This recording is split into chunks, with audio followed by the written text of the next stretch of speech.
Hey guys, how you doing? This is Jeremy Williams here, and I just wanted to make a quick video today and show you guys something cool that I've never shown you before. So here it is.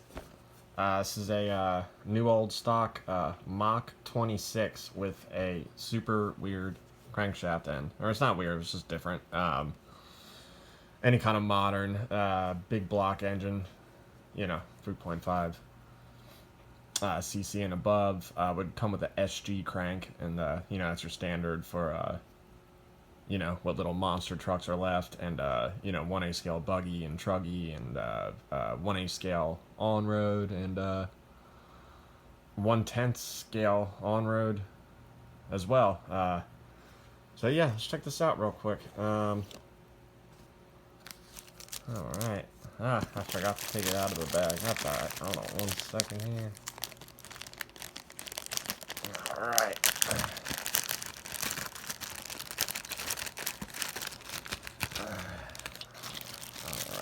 Let's see here. All right, here's some more spur gears for that Fortec too. Forgot I got these. Some snap rings too. I was just trying to. This is from a hobby shop in Pennsylvania. Look at how old this is. Look at this packaging compared to this.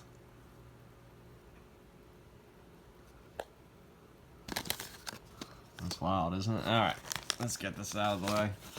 I got those spur gears that I showed you in the other videos because I couldn't find these. Alright. Alright, let's get back to the engine. Here we go. So, minus the crank here, this is the engine that would come. This is the M26. So yeah, this would have came in like the Losi LSTs and stuff like that. It's a decent engine. It's made by SH. Made in Taiwan. It's a heavy engine. My hand's all wobbly. But yeah, this is brand new. I just stuffed stuff in the carburetor and exhaust port because I just had put a little bit of oil and stuff in there just for storage. But yeah, these well, before we get to that, yeah, it's got a nice blue cooling head. Again, typical kind of old school SH carb. These did tune pretty well back in the day, and it's got the nice silicone carb boot. This is old, but it's not all rotten and stuff like that.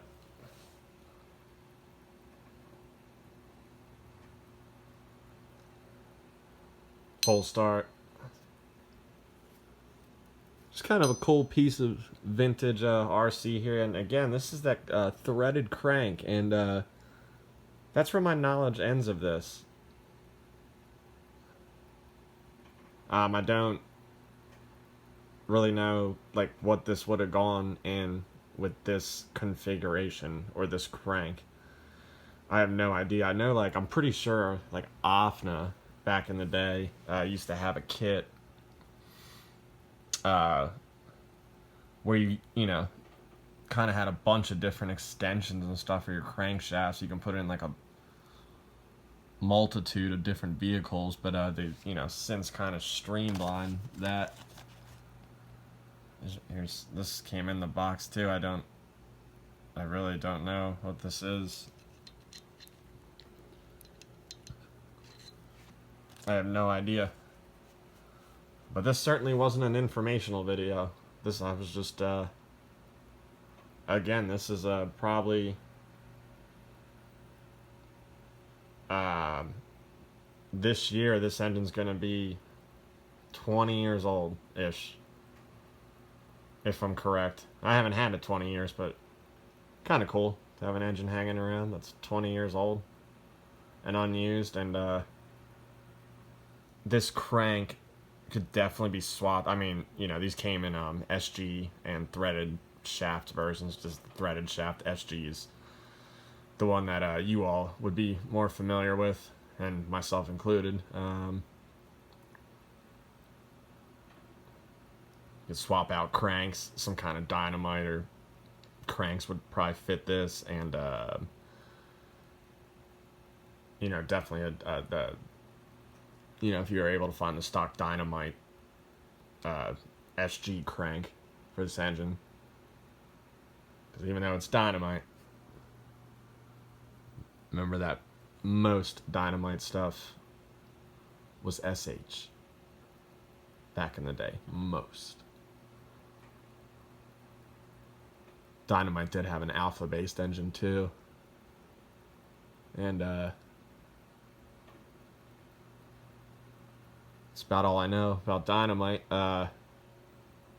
Dynamite engines were always pretty good. I liked them. It came in originally they came in the Losi Truggy down here. I've long since sold that engine and got rid of it, but it would have came in one of these right here, and that was one of the most reliable engines I ever had. And tuned very well, broke in well, ran like a freaking champion. I really don't have too much trouble tuning, but I would say in general, you know, sometimes, especially for beginners and stuff like that, I feel like these ready to run engines, you know, they're just not as aggressive, and like they just tune easier, even though it has like a metal carb, and it definitely, I guarantee this thing don't have an insulator in it that would go into the block and would restrict the heat transfer, but like these engines just tune very well. One other thing I know about this engine, and I don't know if it's this version or not, I know some of the early ones of these that would have the proper crank that would have came in like your Losi LST or something like that. I know some of them had some kind of like spring within the back plate assembly, or maybe even like inside the block somewhere, kind of this whole setup here, and I'm pretty sure that thing could let go and grenade this engine. That was a major problem to look out for. I know back in the day Losi supposedly addressed that, or you know, Dynamite, whatever, one of them addressed it. I'm not sure what version this engine is, but I'm never gonna use this thing. This engine's important to me, or has sentimental value, and this isn't going in anything. I mean, maybe, you know, maybe it would be cool to get like another Losi LST one day or something, and swap out this crank and kind of do like a OG stock build. But I'm more of a OEM plus kind of guy. If I'm able to be, I don't keep stuff 100% stock for long. That's for sure. None of my stuff is, but cool piece of nitro history right here, in my opinion, and neat little engine. Let's take this out. Get you guys in the light over here. Always store it with your piston down, guys. You know, you don't want that. It's really hard to tell, but it is down. There's a porting in there. Stuff like that. Original exhaust gasket. You always want to store it with the piston down, because you don't want that thing slammed up in the pinch zone when an engine's brand new. And take a look in the carburetor. Obviously, sorry guys, kind of a mess. Alright, obviously no kind of Venturi or anything in here. No removable one anyway.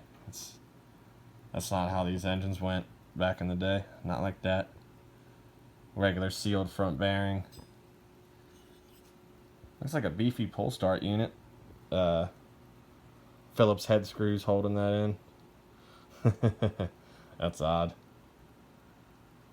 That's old. Got a bolt holding on your carb here. Right there. Aluminum 2-needle carb. Got your high speed. And you got your dough. But yeah, so anyway, there's that. It's gonna stay in the box, in a bag, and that's where it's gonna stay.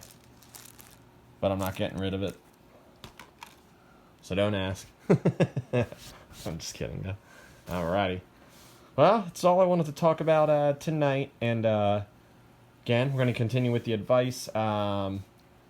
So tonight, just wanted to say, if some people are having sleeping problems and you have the means or the ability to get an air purifier in your, in your room, in your living area, living room, whatever, just something to purify the air in which you breathe, it can definitely help you sleep. And this is the one that I have. This is a half a space. This is a pretty good one, guys. I'm not sure. I forget how much this was, but I know the old COVID tax made it go up. So, but something like that. It's on, blowing out nice air. This is triple filtered. It's a HEPA medical grade filter. And, according to them, it filters out most allergens and stuff like that.